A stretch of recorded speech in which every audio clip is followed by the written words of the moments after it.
Okay, so you can go full vegan, it's just you don't want to? I guess that is the truth, yeah. Yeah. I just don't want to. So, first question is, do you think the powerful should have the right to oppress the powerless? No. Okay, I'll put the sign down.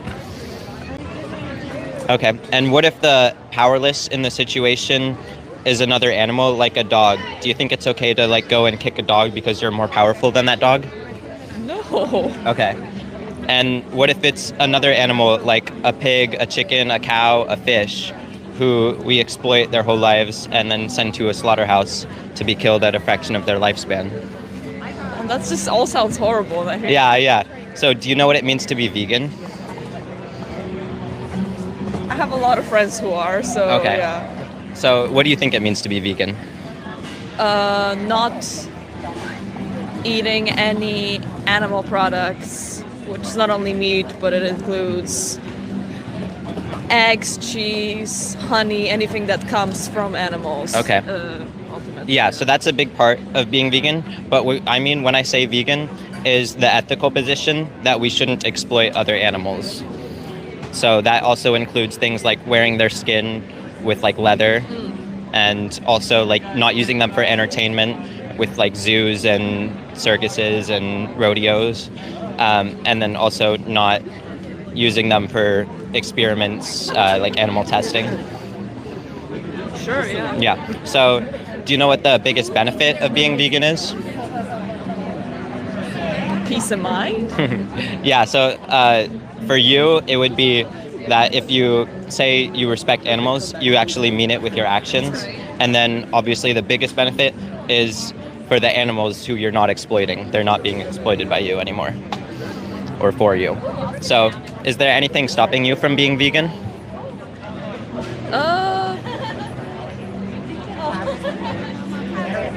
Honestly, a lot of things. My cultural upbringing, I've always ate a lot of meat. I know how to cook with meat. It's also, I guess, availability.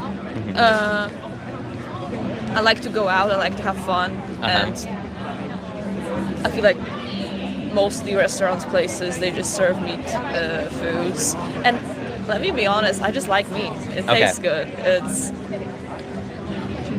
It's something that I enjoy cooking with. I actually do try to buy less meat on myself. I've been trying to learn how to cook with tofu and lentils and all those alternatives, but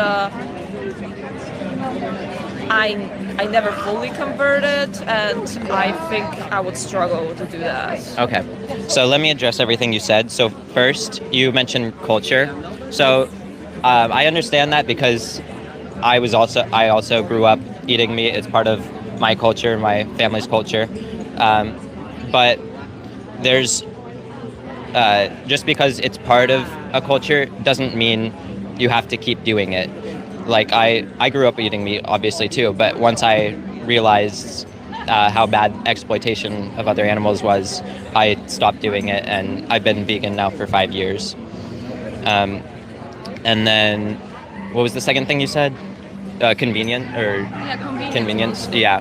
So I mean, right now you're at this farmer's market, and like right there we have there's a stand. They're selling like veggie burger mixes, soup mixes. So these things are available, and like if you whatever grocery store you shop at, if you shop at a grocery store, there are a lot of plant-based alternatives available, and often they're the cheapest things available, like lentils, rice, beans, tofu, like some of the things you already mentioned. And then taste you mentioned. So I don't think that just like the pleasure of eating other animals is a good enough justification to keep exploiting them their whole lives and then killing them at a fraction of their lifespan. What do you think about that? Do you think that's a good enough justification? I mean, yeah, especially like the whole pleasure part, I get it, but like I've been thinking, this is not the first time I've been approached in Portland even about being vegan, and the first time I encountered this, there was a demonstration happening by Powell's where people were like showing videos of how animals were being treated in those facilities, and it really like got me thinking. But that kind of made me not necessarily buy meat from grocery stores. I don't do that anymore. But like just today, there is a pasture-raised farm. There was a lady selling like meats which are technically pasture-raised, and I did buy one. It's in my bag, and I think that is kind of my alternative to it. Like currently, I'm in a situation where I can't really drive to farms. I can't really do stuff. I don't drive. I don't have a car. But this is kind of how I see as a better way of just like the slaughterhouses. It's just buying from ethical farmers, because when I think about it, people have been eating meat since the very beginning of time. I kind of think that it's the healthy way to go about it. I am not convinced that eating only a plant-based diet is very healthy. And okay, can I take a second to address the things you've said? Sure. Okay, so you were talking about health. So actually, according to like all the major dietetic and nutrition associations in the world, fully plant-based diet is perfectly healthy for all stages of life. And that includes like young kids and people who are pregnant and stuff like that. So and also there's a lot of studies showing that it's even healthier for things like all-cause mortality. So you have a low risk of all-cause mortality and of certain kinds of cancer and of heart disease, because like there's less saturated fat and cholesterol and stuff like that, and carcinogens. And then let's see, what else did you mention? The whole like pasture-raised. Yeah, so you said you bought pasture-raised food. So do you think there's an ethical way to kill an animal who doesn't want to die? I mean, I don't know how much those animals are truly aware. For me, it's like, what's the alternative? An animal that doesn't get killed, even if it has a great life, it'll end up dying from social disease or just from old age. It's still going to be painful. It's still going to be unpleasant.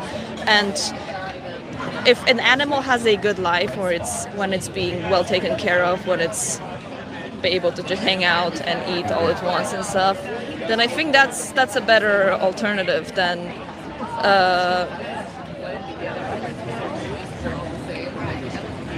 we all die at the end kind of situation. Okay.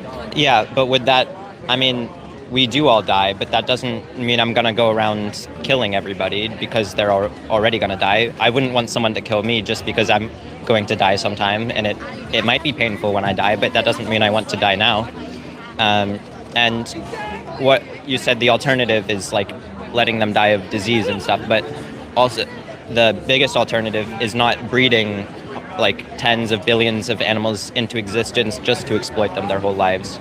They're bred into existence against their will just for the sole purpose of being exploited. I think, don't get me wrong, I am super against the whole like the meat industry, how it's led right now, but I think the change to that comes a lot from legislation than just people going vegan. Like, yeah, a lot of people can go vegan, but still I feel like the majority of people are still meat eaters. And when we want to think about change, it's like when you go vegan, are you just doing it to feel better yourself, or are you actually contributing to change something? And that's how I'm seeing. I would much rather sign a petition or even like go demonstrate to maybe change the laws in how in like the meat production to like improve, because I feel like animals are going to be killed anyway. Even if I go vegan, even if the whole Portland goes vegan, animals are still gonna die in horrible conditions. So how about we find a way to stop those conditions, or like improve the quality of life of animals who are specifically bred for meat production? Like, I feel like veganism is like, it doesn't really do what people think they do. It's like... Okay, well, so, I mean, obviously, me going vegan isn't gonna stop all animals everywhere from being exploited and killed, but every person who goes vegan, there's less animals being exploited, because I'm no longer causing more animals to be exploited for me. And also, like, you said, like, push for, like, change, like, in legislation and stuff, but obviously, just because law changes doesn't, like, if we made all animal exploitation illegal, people aren't just gonna stop doing it because there's still demand for it. So you need to change individually before the laws can change. We need more people to change individually. Like, you wouldn't say in the past when slavery was legal, you wouldn't say, like, not owning slaves is not a good thing, that we just need to change the laws, because, like, obviously me not owning slaves is a good thing whether or not other people do it. Yeah, I just wouldn't compare slavery to eating meat. Well, this is like animal slavery. We're using them against their will, exploiting them their whole lives. It's another injustice, just against a different kind of animal. I don't know. I've thought about it a lot, and I feel like what I'm doing currently in my life, which is eating more plant-based meals and trying to cook at home, and I'm already trying a little. I don't think I am currently in a position where I can go full vegan, but... Wait, why can't you go full vegan? I don't know. Do you need to eat animal products to survive?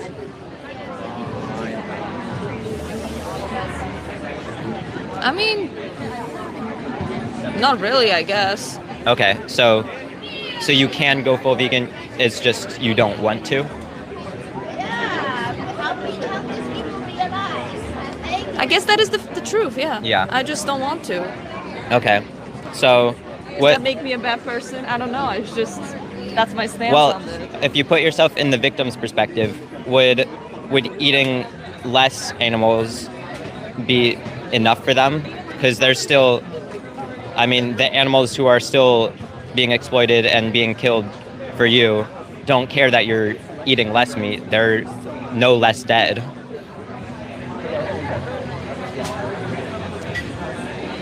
I don't know. I feel like if I don't buy that chicken that is on the shelf, someone else will. Well, the more people who don't buy it, the less animals will be exploited. That's how, like, supply and demand works. There's been different information, but there's, like, anywhere from, like, every vegan saves on average, like, 100 or 200 or more animals per year. That's that many less animals being exploited and killed for food. Is there, like, a study about that or something? There is online. I don't have the specific information, but it's just like basically it's just supply and demand. Like, the less people who buy something, the less there's going to be people supplying that. It's like boycotting it. I mean, in that case, I'm already doing a better job because I already don't buy meat in the stores. I still buy other animal products, but the dead animals you do buy are still being exploited and killed for you to eat. I guess so. So how about I give you a card? We have resources on here. There is a documentary that shows what happens to the animals we exploit. I think you've already seen footage of that. You mentioned that you saw a different demonstration where they showed footage. And then there's nutritionfacts.org. It can help you with nutrition information. And then 10weeks.org. I think that can help you. A free 10-week vegan challenge with personal mentors.